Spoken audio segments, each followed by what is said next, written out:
Don't you think that I think Daniel has already said quite a lot. So should we start, going into a bit more detail and let's. Up to you. Do you want to start that then? Because I've said a lot Yeah, I already. think. Yeah, yeah. I mean, I think we should. You've already mentioned that this is an admission that we don't have, and you know what? Actually, Daniel is going to explicitly say that later on in his statement that we have empirical evidence is not there's no empirical evidence for God. He is going to mention that there is some analytical evidence that is presented by Muslims and other believers, but he says that we don't need that. uh, God is proven by our intuition. Majority of mankind throughout history, according to what he considers history, which by that would mean documented history. Humans have believed in God, and therefore this proves. I don't know. According to him, this proves that God exists.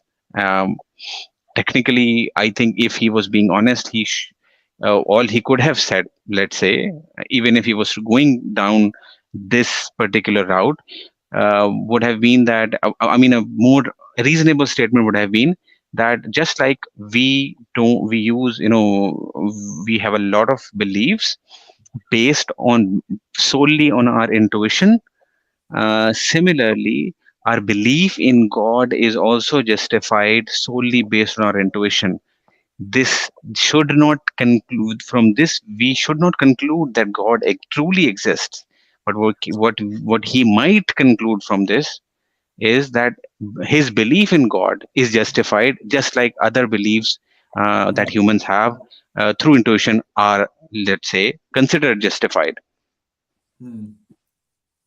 I think this will lead into a series of serious problems basically, and I'll give one or two examples. I'll try to equate those. One is very basic, and then we encounter pretty often, and there you'll find there are junkies who deny that the Earth is round, right? So the flat Earth theory, right?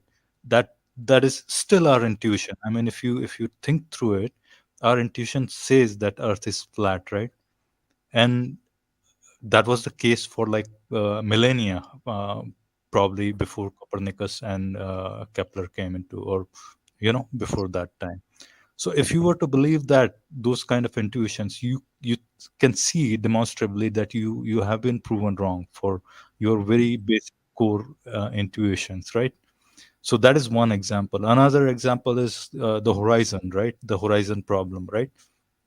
You see that the uh, at the horizon you see that the uh, earth meets up with the sky basically, right? But that's not a reality basically. But if you want to go and make up that as a reality, again it leads you into really absurd conclusions pretty much. But those are in basic, very basic intuitions, right? And unless until we came up with better theories, maybe empirical data and all those things, those intuitions will be demonstrably wrong pretty much, right? So yeah, I mean, I don't think I have any more to say here. Mm-hmm. So, did you ask me to talk? Yeah, shall we move No. forward? Khayalie, you have anything to add? Mahdin, you have anything more to add? Is there a lot more to hear from Daniel's part, Kylie? I know you've seen a glimpse of it. Mm, I mean, what I'd say is that, as I mentioned earlier, he's going to expand on this argument now. He wouldn't say too much about it, but he's going to make I think, one or two uh, further points which he might not have mentioned yet. But I don't think he's going. I'm not sure exactly how long this is going to go, but I think he has covered the primary argument, so we can Can actually I add? discuss it. Can I add one more point? And that Yeah, is yeah, sure, sure. to, again, one more example, basically. He talked about, maybe he probably expands on these things that I'm objecting to, and he has already answered. The moral intuition. And I think that kind of equivalence does not fit really with the God, basically, because you have, for the moral intuitions, you can demonstrably see what kind of effects it has, right? And then your moral intuitions have, you can say at least on a fundamental basis, that your moral intuitions are probably forced by other fundamental things like empathy, or maybe um, compassion, and all those things, right? But that same thing cannot be done with something like a god, because they're into completely two different realms, pretty much, right? Yeah, I mean, And let me just say something about that very quickly. This leads Daniel. I don't know what his views are on other things, but this leads Daniel to many unwelcome conclusions for his own theistic framework, in the sense that if indeed moral intuitions are sufficient, or without any evidence to corroborate them, right, and that doesn't require any further evidence, or and so on, then the idea that atheists or secularists or materialists or naturalists cannot have an morality independent to God, or you need to substantiate a morality or make a moral case, or you need empirical evidence for evil or good, or whatever the things that they kind of generally agree with, that goes all out of the window, because now you're saying, you're making an admission that you can actually have some beliefs that don't require independent corroboration. But if that's the case, then what is the need for challenging atheists on atheist morality and saying it's all relative and subjective? But it's not relative. It's it's a universal belief. These moral intuitions exist. They exist throughout society, and therefore they don't need any evidence. They don't need any. They have their own warrant, special warrant. You have a special license to believe. For example, maybe killing people is wrong. Raping people is wrong, and so on. And you don't need independent evidence for that. You don't need any further explanation. You don't need divine command theory to seat it into the mind of God. So that one unwelcome conclusion. A second issue is that if you start saying stuff like that, then the idea of universality of these ethics and so on, or ethical feelings, you can't get Islam necessarily from it, right? You don't get Islamic intuitions, Islamic ethics, or Islamic framework.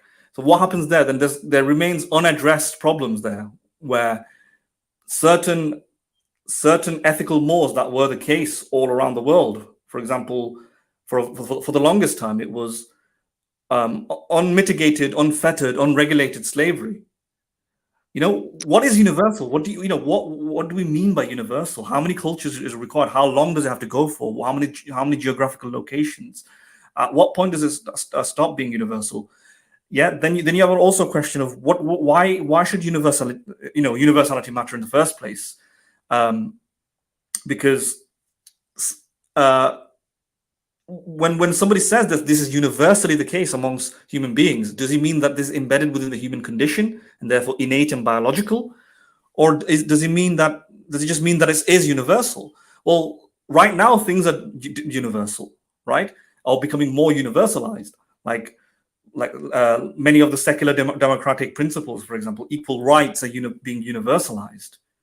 Then what about that? At what point, and if that's the case, and this only happened in the last 100 years, then one has to ask, at what point of history do we say this is where it was universal and then it stopped being universal, or it started being artificial, right? Was it after the introduction of Islam? But that seems a bit arbitrary. There was an entire history before Islam, just like Haqiqatjou is arguing that there's probably an entire history before the last 100 years where secular democracy got universalized. And today secular democracy is universalized. So what's going on? So he has to articulate all of these issues as well. And there's problems of definition, problems of words, what they mean here. And then finally, there's lots of innate beliefs that we have that just don't correspond to the reality. If it's the case that if something is universal and innate, let's say we find out that it exists in all cultures throughout time and space historically, and it's biological, and children have it, young children can, have these particular beliefs. Well, 150 cognitive biases are some of them are likely to be biological. They exist throughout culture and widespread throughout humanity. Let's say confirmation bias is arguably a biological through a biological proclivity, issue with our brains. So we have certain cognitive illusions and distortions that affect our reasoning. Think about the gambler's fallacy. or we have problems with mathematical intuitions, right? Like we can't imagine vast amount. We can't imagine large numbers or large amount of time, for example. What's the difference between a billion and a million? We need proper illustration to demonstrate the size difference. A lot of people are not well intuitively able to grasp it, and we make the mistake. So should all these cognitive biases now be accurate lenses to view the world? Is confirmation bias an accurate way of understanding the world? Why is it called a cognitive bias if it's no longer a bias? We should call it a cognitive truth, right? A properly basic belief. So he's creating all of these weird problems. And this is also criticisms against Alvin Plantinga as well, to some extent. They're creating all these weird problems that that should not really exist. I mean, think about it. This another one. A lot of people believe it's okay, and they thought it was universally okay to stare at women and publicly observe a woman in a leery way, in a creepy way. That's a very natural thing. It happens, and that would, according to Daniel Haqiqatjou's system and methodology, be a properly basic belief that doesn't require further justification.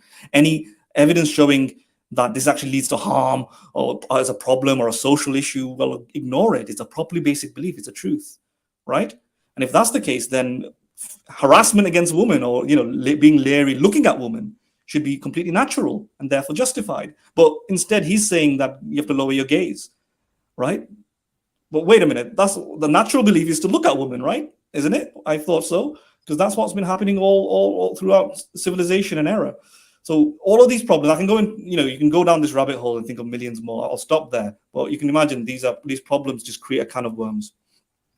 Right, I agree. And yeah, I mean, one of the fundamental points that Mahdin, you touched, how far are you willing to go back to see if those moral intuitions have been there forever or for however long? And that's one of the reasons, because as you mentioned, there were women were being stared at, and that was considered not as a kind of moral intuition, right?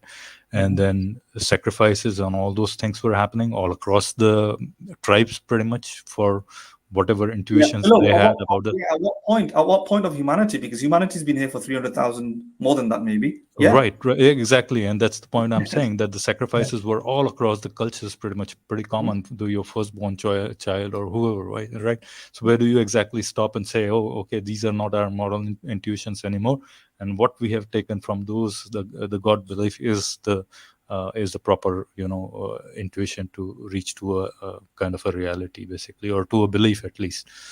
Polytheism as well, and animism, thinking that objects, trees, sun are gods. That was very natural, and that, exactly. Where do we stop the buck? Where do we say after this point it's artificial and not natural? I don't know what he means. I basically don't know what he means. But yeah, carry on. I think a very important point that you have just raised, and I'm just going to repeat it because it's very important. That what you mentioned about when Haqiqatjou presents this argument, he has to concede then that their question or their criticism on atheism about their source of morality.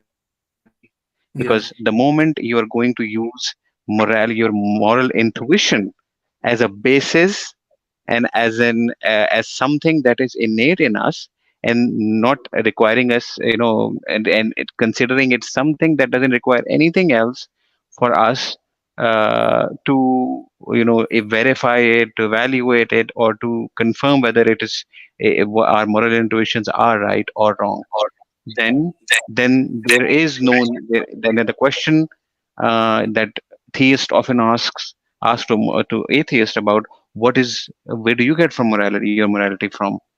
The answer is simple: our intuitions. So this, you can't have your cake and eat it too, right? So you'll either have to go this route or that route. So choose one.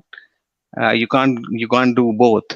And this is often what theists actually do when it comes to morality. This might be a bit off topic, but this circular reasoning is often employed by theists because they want to prove God through morality and morality through God. So, they can't play this game, this double-sided game. That you have to stick to one side, choose one side, either base morality in God or base God on morality. So, although we could criticize that as well, but at least being consistent, you should, in order to be consistent, choose one side. So, yeah, I mean, this is one of the very key points that you just mentioned. Other things that you just talked about, are moral intuitions. I mean, again, you're right. So, for example, throughout history, slave people considered slavery was fine. It was not considered something wrong. So, their moral intuition was, so, I mean, Just to people emphasize, who, just to emphasize, what I mean yeah, is not Islamic slavery. I mean unregulated, uh, unfettered, total, exactly, where you can actually complete chattel slavery, like the transatlantic, can't even talk anymore. There's this complete slavery in the form of you can own, kill, maim, torture, barbarically Trade, mutilate. Yeah, buy trade. and sell, and all Yeah. those things. Now, Yes. we actually may say that Islamic slavery was a little bit better than that, but that was not the norm. The Islamic slavery, they kind of proudly declare that to some extent Islam came in reform. yes, And so that's not the norm. that needs to be emphasized. Exactly. So Yeah, what we I talk, mean, yeah. yeah. Mhm. Yeah, please go ahead, Mahdin. Please complete. No, yeah, I've said it. I think everybody gets the point Yeah. of what I'm trying to say. It's a historical aberration. Islamic slavery. I mean, there are similarities. There are similar empires which came very very close to the Islamic Empire. Similar proponents of secular democratic even not Right. democratic secular proponents historically as well, like Seneca, who asked for the abolition of slavery. I think even some Chinese philosophers, and there were empires, I think, at certain periods of time in the Chinese history that actually did abolish or significantly limit slavery. Although I need to get a reference for that if anybody wants to ask. But Yeah. But it it was, wasn't the norm. yeah, it wasn't the norm exactly. But then that would be the norm, and then why are we following Islamic slavery? So he's got a bit more work. Maybe he's going to say something like he could make the argument that, but then when you have an intuitive belief or a moral, prevalent, universal moral belief, when we have that goes against God's belief will override. So he has to make it more sophisticated to make the methodology work. You see, he'll say something like, yes, on its own, universal intuitions are good grounds for justified belief, unless there's some sort of countervailing reason. And the countervailing reason in this instance is that the Islamic God is the reason. But he needs to make more work. He has to explain how that works, right? How Right. does that work? Why should one intuition, for example, override the other intuition? One. The second reason is, why should we even intuit ourselves to the Islamic God over all other gods, right? So he's not made that part of the case yet. Right. And yes, yes. Yes, Farouk. Just one objection I wanted to make here, how how Daniel might respond to this, and he'd say a practice or a tradition doesn't become an intuition. Pretty much in this case, he might be saying, okay, slavery was a tradition, but was not an intuition here, right? Okay. But then he has to demonstrate that all those things that he's talking about, the God belief, they haven't become a kind of intuition through tradition, right? I mean, that then Right, again Farouk. he's begging the question pretty much over there. And we know that Right. That's a good point. Yes. everything that you said, we kind of know as well. That that's why Hamza sources and all these folks when they try to make the case for God is a intuitive or instinctive, innate belief or something like that. They try to demonstrate it using, to some extent, evolutionary psychology, developmental psychology, and so on, to demonstrate that this is a natural, innate, inborn belief that children are hardwired to adopt, develop, and produce, basically. And they cite certain studies. If you've heard of the notorious name here. So I think Philo, you might be able to remember it when he had these engagements with Essence of Thought in 2015. I don't know if you know, and he cited some academic called Olivera Petrovich, I think, and Justin Barrett. And Essence of Thought pretty much to him in back and forth YouTube videos showing that, in fact, he's misquoting, misunderstanding the literature. And in fact, there is no journal or a series of articles substantiating the idea that God believed, that we are born with a belief, innate belief in God. There is no such evidence. And in fact, there was another atheistic philosopher who did a literature review, or compiled a literature review called, with the name, I forget his name, I think his name is John Shook, right? On this, and he demonstrated there is no, it's not biologically hardwired in us from the moment we're born, or even early age when you learn to talk at age 2 or 3. You believe in God. There's plenty of obviously tribes that don't believe in God, who are geographically isolated and beyond Western socialization practices, and they don't have, first of one, they don't form a belief in a God. 2, they don't form a belief in any specific God. And 3. There's no evidence that that specific God is like a monotheistic Islamic God, right? So you can't derive any of those things, and obviously there's no sense of belief in the Quran or the Hadiths or the Prophet Muhammad. Yeah. So what is it then? Haqiqatjou has to then demonstrate that these books are also from God. He has to make the case for Islam. Unless he's going to say that all of that is universal, that you're just born believing in Muhammad. Well, no, that's not true. He needs some psychological evidence to demonstrate that. To this date, there hasn't been any psychological evidence. But even if he does, here's the problem. Some of the first things that I said, even if he shows that it's natural, there's plenty of natural beliefs that are wrong. Right? Confirmation bias, 150 cognitive biases, causal agency detection or hyperactive causal agency detection biases that we have in our brains, where if we hear a sound or look into the sky, we are more likely to see faces or people, or we anthropomorphize nature. A lot of people might know here, when you're lying down in bed when you're a kid and you're looking at the ceiling, you might see people in your roof, or you might see people in a painting that are just not there, or in clouds. That's how astrology formed, right? You look in the cloud and you kind of form impose a little animation on the cloud, and you see a picture that's not really there. Pareidolia, that's called. It's pareidolia. That's what I wanted to add. You just And hyperactive agency detection is actually known amongst to be a cognitive bias. It's not. We don't. A lot of theists have misused this, I should say, to think that, look, we have a natural belief to believe in agents, minds in places, and anthropomorphize things, and therefore God. But it's not that. It's not an innate belief in God. Rather, it's an innate belief to think that there's a person around the corner, right? So if you're walking down the road and you hear a bristle, you hear a hiss, you're more likely to think that there's a creature, there's a thing there, right? We do that, and there's a reason for that. And evolutionary psychologists say that this increased our prospects to survive, because it's better to have a false belief.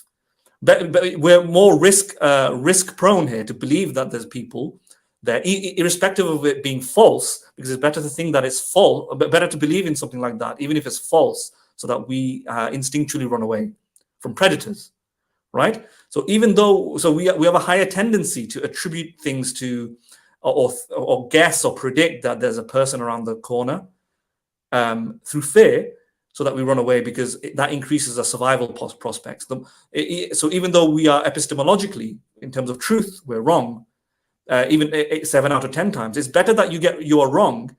It's better that you're wrong and run away and survive. Better that you're, sorry, I should say, it's better that you're wrong most of the time, than you be wrong most of the time. But that few times where you might have been right, you may have been right, but because you didn't have the agency bias, there was a predator, and the predator comes and kills you. So it's better to have some false beliefs than true beliefs. That was true in the past, for sure. Yeah, Mahdin. Yeah, and that is a vestige of our evolutionary history. Right, and so we have surpassed that kind of we still have those intuitions about things, right? You hear some really loud bang, and you just all of a sudden you are attentive, even though that sound is Yeah. not going to harm you in any ways, right? Yeah. So Yeah. that's kind of an example of the same thing that you're talking Yeah, about. and it's But one thing, sorry, yeah, Mahdin, go on. yeah, go ahead. No, you finish. You were talking. You finish. Right. One thing I wanted to go back and just give examples of this one very good point that you made. Those very many tribes that don't have a God belief, and there are quite a few tribes in Amazon. There is one tribe that I'm aware of that is in India. It's a part of India, by the way, and it's in a island called Andaman Nicobar Island. I don't know if you guys have heard of it. So there is this tribe in Andaman Nicobar, and they are pretty much, they haven't been touched by the outside civilization. And why that those studies are flawed in my eyes, basically because majority of the parts of the world have been touched by either Christian culture or Muslim culture or some form of paganistic culture, and Yeah. only those tribes that have remained secluded within themselves have been able to have this no God belief kind of a thing, basically. And so when you're talking about those intuitions, basic intuitions, that those are the prime examples that kind of a thinking is flawed, pretty much, basically, because Yeah. these tribes have been secluded forever, pretty much, in a sense. Yes. Exactly. There are problems with the empirical literature demonstrating that they have not been, some of them have not been visited by missionaries or whatever. But on many of them, we can probabilistically say it's unlikely that they were. And indeed, in these places, there isn't a God belief. If there's an inclination or inklings towards some sort of superstition or supernatural, it's not really a God belief. And Daniel has to demonstrate God, because the debate topic is about God and a monotheistic God. So a polytheistic God is not enough. A finite God is not enough. Supernatural beliefs are not enough. So if they have some superstitions, it's not necessarily a monotheistic one. He has to demonstrate that indeed. Otherwise, if the evidence show that they don't have beliefs in monotheistic deities, then Daniel ultimately and maybe only something that is superstitious. Maybe they form superstitious cults, but not a belief in a monotheism. Then Daniel still has to then demonstrate through evidence the reason why we should believe in monotheism, because his own case falls apart because he can't support the idea that this is natural. And like you said, because of most society, most areas of the world have been within the reach and domination of some form of religion that contains a central deity or something, it's very hard to separate that from the descended populations today. And therefore, of course, how do we distinguish it from it being a reflexive, innate tendency versus something that's been externally socialized within us? And some of the evidence, like that Hamza Zorsis cites, like Justin Barre's study, which is a single set of studies about children who he argues in the paper. Barrett argues is a demonstration that people have an easier time in believing in God and other natural beliefs that he terms natural. For example, children find it much easier to understand and believe and hold the concept of dualism, which is that the mind and the brain, the mind and the body are two distinct substances. And it's far easier for them to believe in that than to believe in the idea that there's only one substance, like physicalism. And similarly, children find it much easier to believe in a deity, etc. The problem, and so on. So the study doesn't show that there's an innate belief that's affixed to the brain, like almost like a biochemical component of the brain that's there, like our regions that smells, the regions that are designed by evolution for sensing smells and tastes and so on, that there's this region of the brain that somehow senses God. It's nothing like that. What he's saying in the paper is that children have an easier time, right, to understand a dualism or a God belief. Well, of course, I mean, I'm sure children will have an easier time to understand a very commonsensical understanding of time versus the theory of relativity and so on. People and children are going to have a probably easier time to understand that the Earth is flat than to explain to them that the Earth is actually spinning very fast, right? And it's actually spherical. So these things are obviously easier for our child's mind to understand because it's a child's mind. and there might be reasons for that. And furthermore, Barrett's study doesn't actually show it doesn't demonstrate the social, it doesn't control for, I should say. Science has to control for things. It doesn't control for the variable of indoctrination and socialization versus natural impulses and so on. We have because these are children at the age of 3 who probably, and most of these parents probably talked about God and creation and so on. And there's no way to separate this from the children's socialization. How do we know that this wasn't, influenced by the parents, persuaded by the parents, through influences and so on, to hold on to these particular beliefs? Of course, you might have an easier time in holding on to a belief that your mom and dad told you over and over again since you were young. And then when you're introduced to counteracting beliefs that go against that, you're going to have a harder time to accept it. So again, it's entangled with all these social pressures as well. And Justin Barrett's study doesn't do any job of separating that, which a good scientific study should be doing, and he doesn't do that. So Barrett's study is just one study. Vast majority of studies, sometimes go the other way. Then there's many studies showing that children don't do that. Children do not hold a belief in God, or and so on. And some children can actually distinguish between fiction and reality more easily, more readily, especially when they've not been indoctrinated into a religion. But when they have been indoctrinated into a particular religion, they find it difficult to distinguish between fact and fiction. So again, that's a study supporting the idea that social influence, religious upbringing, and teaching has an effect of how you look at the world. And Barrett's study might be contaminated with that as well. All right, Mahdin. I think you said everything that probably should have been said about this. You rightly said that the Barrett study was flawed. So many problems. I think probably might keep going on. Maybe what ages were the children taken to be as trial subjects, basically, right? I think toddlers. Yeah. Sorry. Are you asking me, or are you just saying something? No, I'm asking you. What were the ages of those toddlers? I can't be exact. Yeah, they were old enough to be conscious agents capable of learning things. Because one of the problems that's over there is like, how do you even communicate with kids who are like really young? How do they communicate their beliefs, pretty much, right? So either you go really early, or you risk that that they being indoctrinated within the families themselves that they have been born into, right? Because they're going to see the world around themselves, their parents, and they're going to get influenced by it, maybe consciously, maybe subconsciously, right? And so those are the problems right there. And this data is coming from probably self-report. I'm not quite sure if it was a controlled trial. I mean, it's very hard to do a controlled trial of something like this, right? Yeah. Because you have to keep the kids at home, right? The kids are at home, and you're doing a trial from the reports by parents rather than just trying to get the data directly from. So I think it's a very, very flawed. I mean, from the outset, I can't recall if it was. I can't recall if it was from parents per se. It might be by studying the children, but it doesn't control for the upbringing versus whether it's natural. It didn't enact any methodology to distinguish between whether it's innate versus it is upbringing. But I mean, even considering that they went over there but you still have that environment in the house, right?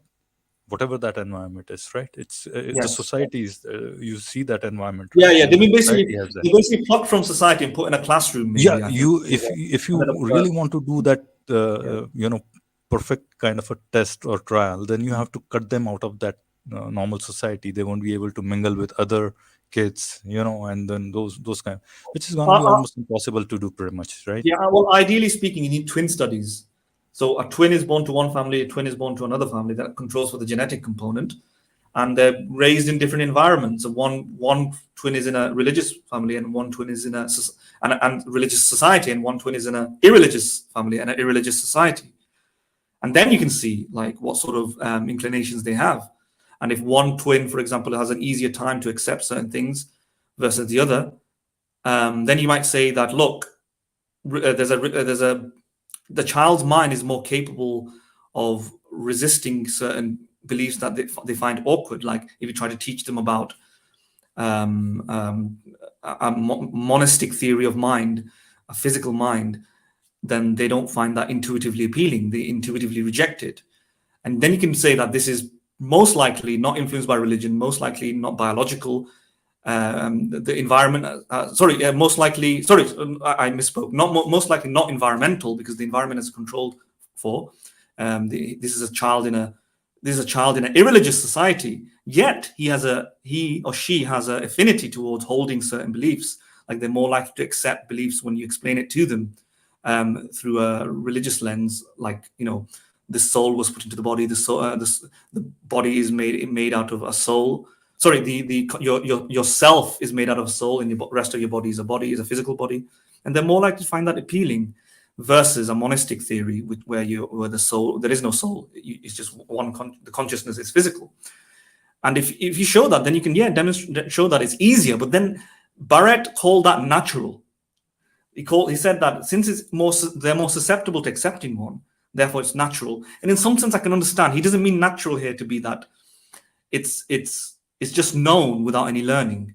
He meant it's more easier to understand. That's what he means by natural. It's a very subtle use of the word natural. He means that we have a tendency towards going in that direction. In some sense, that does make sense to call it natural, I would admit. And if that's the case, yeah, that would show that it is natural. But then it won't tell you anything about its truthfulness, because that would be the naturalistic fallacy, right? It's natural, therefore it's right. It's natural, therefore it's true. It's not. That's the naturalistic fallacy. And there's plenty of things, like I said, that are completely natural. Cognitive biases, many cognitive biases are natural, right? And just beyond a cognitive bias, the illusion of the fact that the Earth is flat is very natural. If you teach a child, you know, and not just the illusion of the Earth, time, the fact that time is not absolute, and time might be subjective. And you know, relativity shows that time is very weird. It's a weird concept. Should we just get rid of physics now because the child's mind can't understand it naturally? Is this what it's come to in order to believe in God? Is this what Daniel Haqiqatjou's, you know, repercussions of his belief? I think we took a Mickey out of him, basically. Yeah. This is the repercussions of his belief. Einstein is wrong, everybody. You can't believe it. Yeah. What the heck? It's natural. Time is natural. Why didn't anybody say this to Einstein when he came out with his theories? Look, dude would have a haircut. Yeah. And understand. Our intuitions are going against you premature. Yeah, and understand that time is absolute. Newtonian time makes a lot more sense. Newtonian time is the truth, because it's innate. Children believe in it. Yeah. Yeah. Before the 20th century or whatever it was, everybody believed in it. So we should get rid of Einstein. This is Haqiqatjou's belief. So this is how I can go on about this for days. It's embarrassing, you know. But anyway, yeah. I think Daniel has, I don't know. Hold on. There is a message. Let me highlight the message. Khayalie, between, if you want to say something, I'll just. Whilst you do that, let me just respond to a private message of mine. I'll be back in about 1 minute. Okay. Sure. Yeah. Well, I think Mahdin has said, I've covered so much. We don't even need to add that much. And maybe I'll just add this. What I'll add to this is, even from his own, from the perspective of Islam, the religion, it is often, you know, even if it is mentioned in the Quran that there are people who, when they're presented with Islam, they say that, why should we believe in this religion? Were our forefathers wrong? Why shouldn't we believe them? So, isn't it a similar point that Daniel Haqiqatjou is making? Islam or Quran is actually criticizing people believing in the religion of their forefathers just because of the fact that it innately, it seems aligned to them, because of the fact that they live in that culture or that those beliefs have been adopted through their forefathers. I can hear an echo. No, I So what I was saying is that this even goes against his own religion and his own book, that such standard or default beliefs based on what someone's forefathers believed, what a majority people believed, that thinking according to your own religion is wrong. In fact, this has been mentioned so many times in the Quran that majority do not believe. Now, the point is this: if we are considering innate human behavior and innate human intuitions as something true, then people not believing prophets and their messages, which according to Quran is the case, that majority do not believe. This is not been mentioned once or twice in the Quran. This has been mentioned so many times. If that is the case, then that should be true, because humans innately do not tend to believe in prophets. Does that make the case of the religion, um, through the entire system of prophets, does it make it false according to Daniel Haqiqatjou's methodology? Apparently so. exactly. Yeah. Uh, Yeah, I mean, he needs to. There's a lot more work that has to be done here, and in the sense that he needs to show whether certain things are natural and how do you go about figuring out it's natural and what's the evidence. And it's not just a hallmark of the workings of the human mind based on the current knowledge and understandings of the time. For example, for 10 centuries, human beings believed in plenty of crazy, weird things, like, for example, epilepsy was caused by spirits, or possession, it was some sort of possession. Ghosts had possessed the unfortunate victim of what is now known to be an epileptic seizure, and that was just a result of ignorance or lack of knowledge of the time. All of this, then, we should rewrite entire human knowledge. Schizophrenia, epilepsy, these are medical terminologies that are just bankrupt right now, because we should get rid of it, because Haqiqatjou has shown that as long as something is known universally and intuitively for a long period of time, arbitrarily dictated by him as to where the period of this time starts and how many cultures need to believe it, and without any particular evidence to demonstrate, to figure out what is natural or not, he just says it, then everything else that deviates away from that is to be discarded as superfluous inventions that deviate away from our natural nature. So the psychology community is completely wrong about schizophrenia. They're completely wrong about medical community is completely wrong about epilepsy. It's the Stone Age dwellers and so on who believe, they are right. That they're going to be all right. And back in the day, I don't know how, during hunter-gatherer times, they used to drill holes in the heads of people in order to take out spirits. That was prevalent for that time.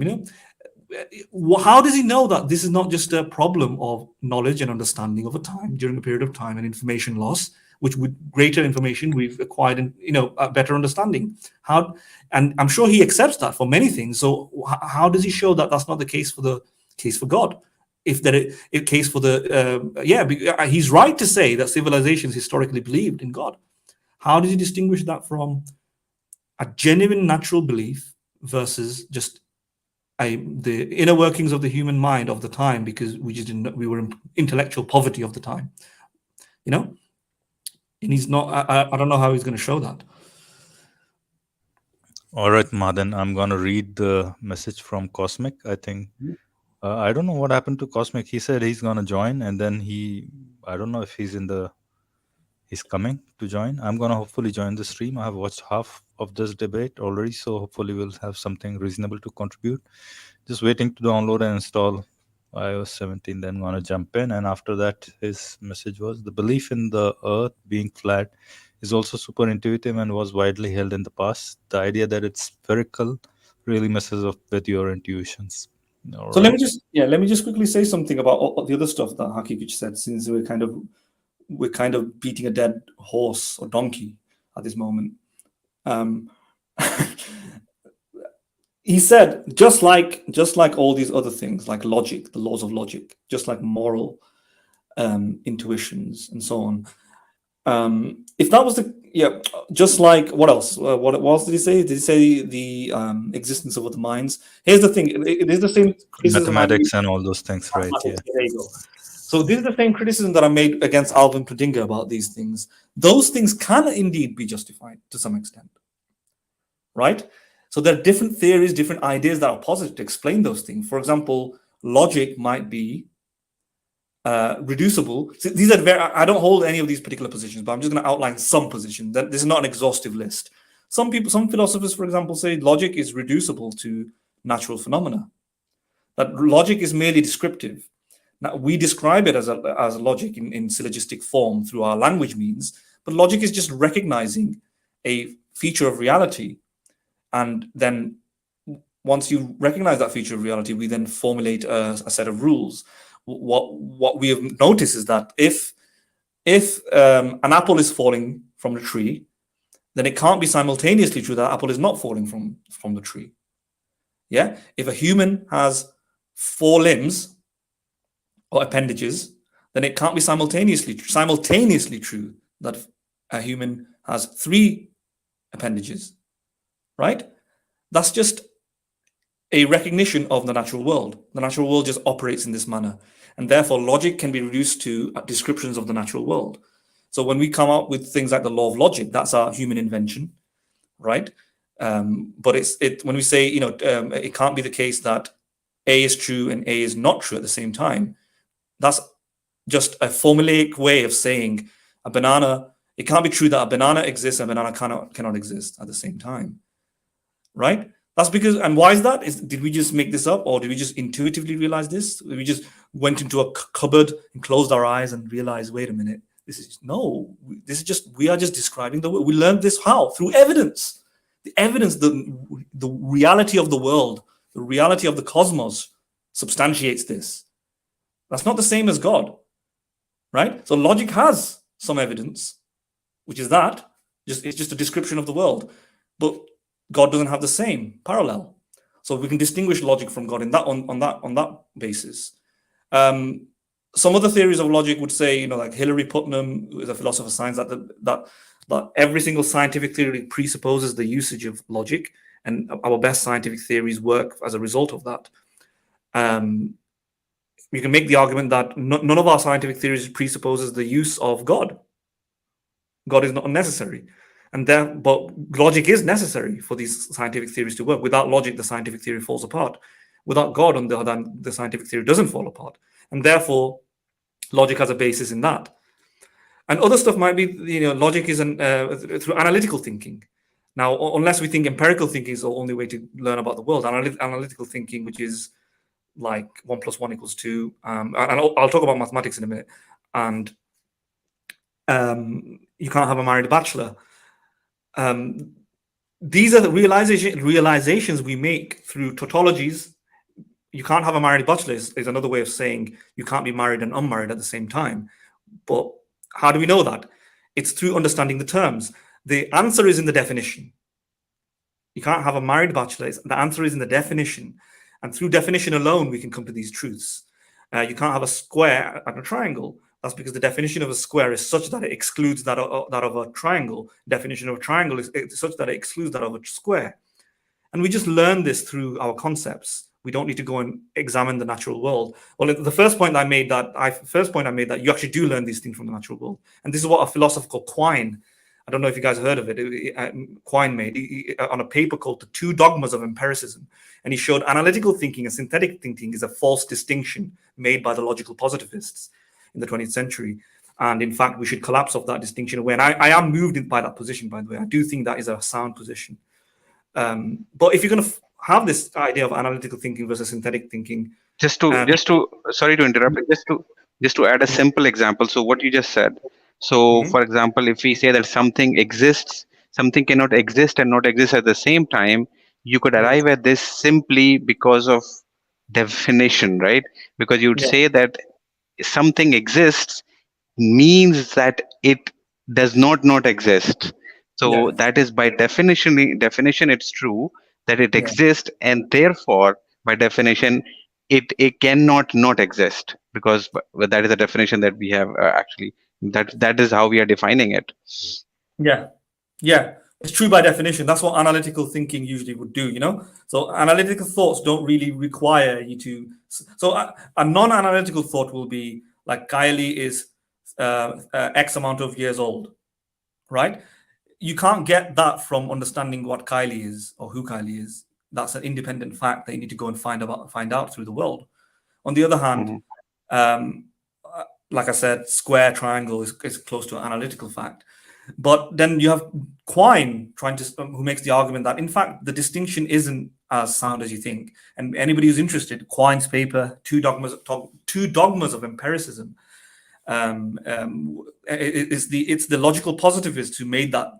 I think it started with Kant, Immanuel Kant, with the logical positivists like A.J. Ayer, Bertrand Russell, who I think was a positivist of some kind, and post-positivists as well. They maintain the distinction between analytical truths, true by definition, those that are tautologies, but they don't actually explain the world. They don't necessarily explain what is true about the world. So the fact that squares can't be triangles doesn't tell you what's in the world. It just tells you that a square can't be a triangle. But in order to know about the world, you need synthetic truths, which is when science comes in, which is observations come in, right? So the fact that a bachelor can't be married, because by definition, doesn't mean that the world contains any bachelors. In order to find out whether the world contains any bachelors, you have to go out there with a microscope, telescope, any scientific means, or just your observation with your eyes and detect, look, here's a person, he's a bachelor. Oh, bachelors exist. You can't find that out by definition alone, right? Unless it's very, very complicated of a definition. But usually you can't find that out through a definition. Whereas you can find out through a definition that a bachelor is somebody who has to be unmarried, you know? And that's what the distinction that the logical positivists made, and this was kind of blown apart. I would imagine a lot of people would say some philosophers still hold on to the distinction. It's kind of even 50% of, I think, last time the Phil's paper survey did a examination of philosophers' views. A good deal of philosophers did believe in analytical synthetic distinction, but there's a good majority also, a good minority maybe didn't. Maybe that's changed now. That's the last time I saw it was maybe like 5 years ago. But whatever the case, analytical synthetic distinction, analytical thinking can, in itself, can substantiate the use of logic because it's true by definition. And if it's true by definition, then it has one. For example, the laws of contradiction. It cannot be the case that the law of contradiction is false because it presupposes the use of the law of contradiction. Right? For it to be false, you have to think there is a false, and there's something to the meaning of falsity and truthfulness. The law of contradiction therefore presupposes the law of contradiction, and therefore, in this sort of intellectual thought experiment, you can come to the realization that this can't be false, and therefore, through analysis, analytical thinking, it's true by definition, or it's a necessary truth. Yeah, just like you can't have a married bachelor is a necessary truth. You can't have a square triangle, a necessary truth. So a necessary truth here is you can't have, the laws of contradiction, the law of non-contradiction is a necessary truth. And if it's a necessary truth, then it doesn't need any further justification. It's necessary. Then there's a difference between that and Haqiqatjou's version of God, because Haqiqatjou is saying it's intuition. No, Haqiqatjou, you need to show that it's a necessary truth, just the way I showed logic is a necessary truth. And guess who does the necessary truth stuff? People like Muhammad Hijab with the contingency argument. Again, that means you need to make arguments. People like enthusiasts of the ontological argument who try to make the argument that God is necessary or something, the perfect existence or whatever you want to call it, and other arguments. But you need an argument, you need evidence, you need reasoning. That which means if Haqiqatjou is forced to engage in reasoning, he has to give up this argument of his where you don't need to engage in reasoning. All right, Mahdin, I think you have said it all. Maybe we should turn off the video now. Right. Shall we go further ahead? I don't think Khayalie might be able to tell if there's any more material that we can pick on. So where are we Mahdin, right now? What's the timestamp? Let me see. 15:48 is the timestamp right now. So, I mean, I would say that we have covered so much ground, right? Just from from what Daniel had already said. I think there might be few sub points that he might make that we might have missed. But I think we have covered the gist, in quite comprehensively. I don't think we need to even go further. Let's not, make this stream too long. We have covered so much ground, and we should let the audience digest what we've already provided them, right? So let's not make this for more difficult for them. I think we have covered. We have Mahdin has uh, presented so many rebuttals to this single argument that I don't think there's any need to further go, even to go into it further. So let's just end it, I would say. Right. Mahdin, what do you say? Shall Yeah, yeah, we post the link and have callers in if they want to talk, yeah, or shall yeah, we just yeah. close it?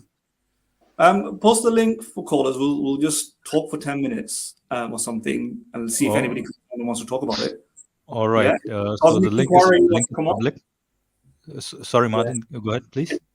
If Cosmic Inquirer wants to come on, then we can. Yeah, Cosmic said he's coming, but then he just disappeared. I don't know what happened. He was downloading iOS 17. He said maybe he has gone to Apple America to download it.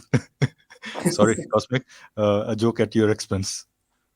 But no, you're welcome. Come on in and join. I don't know what happened. You just disappeared. Or anybody else who wants to join, come on in, talk to us, and who wants to see this debate or wants to, just talk about if they've already seen it and want to ask any question, please do join. And if you have any other question, maybe you can also join. Not a problem. So yeah, I think this seems like this debate was a disaster for Haqiqatjou. At least so far, it seems to me. I don't know what happened. I mean, ahead, right? Maybe there were exchanges that demonstrated that he was able to bolster his argument, but so far it doesn't seem so. Yeah. I think there could have been better rebuttals from Matt Dillahunty's side, and particularly I haven't listened to the third part of the debate, but the second part of the debate, once again, Daniel made a very weak set of arguments to prove that Islam is the most compelling religion as compared to other religions. So he gave a few very weak set of criteria to judge this level of uh, compelling evidence. So I think, I mean, I wouldn't say that Matt Dillahunty dealt with those very well. I'd say that there was some, uh, you know, it wasn't that interesting from what he said. Honestly, I So might be wrong, but at least that is what I understood. let me understand this correctly. So first part is just trying to prove the God's existence. Second part is where he proves Yes, that Islam is the correct religion, right? I Islam mean, is Islam. no. Let's be very specific, and Mhm. that is what Matt Dillahunty actually points out, that the second part of the debate has a very ridiculous uh, What is topic. the part two? What's the The part two? part two is Islam more compelling than other religions? And he Oh, says that okay, okay. this is a very ridiculous topic, Title, because yeah, it title for doesn't me. matter whether it's compelling or not. What matters is it true or not? Is it true or And not? it Right. shouldn't be in comparison to other religions. It should be true on its own. So so Matt Dillahunty has a very he doesn't like that topic, and he takes a very different approach to dealing with it. And he has the first statement about it, so it's not like he's going to rebut. He rebut Daniel's statement in his statement. He just makes a very, I mean, if you're watching this debate, you could just listen to Daniel Haqiqatjou's arguments, and I think that would be enough for you. You don't need to listen to Matt Dillahunty's side because I don't know, maybe he didn't. At least I felt that he didn't add Mm. anything interesting to the debate. I think Right. yeah. I think this is like a very kind of difficult. It's so bad that it's. I think people might think this is not much of an argument, and they may not You're right. You're trample right. upon it. I I think that's why that is what actually happened. I yeah. think that's what actually happened. The argument was so bad, and actually, if we go on further into Daniel's statement, what his approach is, his approach actually, it's not just that he's presenting an argument from intuition. His approach is that we shouldn't accept the atheistic requirement of evidence, because why should we, right? Why should we accept their criteria or their standard of evidence? Mm. So since they cannot, we shouldn't accept theirs. Intuition is enough. I mean, we don't need to question this. That is his entire argument. And Matt's entire point is, well, you are going to provide evidence for God, and in your statement, you have agreed that no, you cannot provide evidence for God. Um, you are just basing it on intuition. In fact, Mm. that wasn't even how Haqiqatjou presented it. So there was an Look, hour's discussion about this. looks really bad on Haqiqatjou. I mean, this is just saying Okay. that my intuition's argument or my intuitions as an evidence is stronger than your evidence. There is a feedback, Mahdin, from your side. All right. Is it gone? No, I think whenever we talk over each other, probably then I hear that feedback. But yeah, I mean, what I was saying here is that somehow that comparison, that my intuitions have as much weightage as your empirical evidence, or whatever Matt Dillahunty's as an evidence, Yes.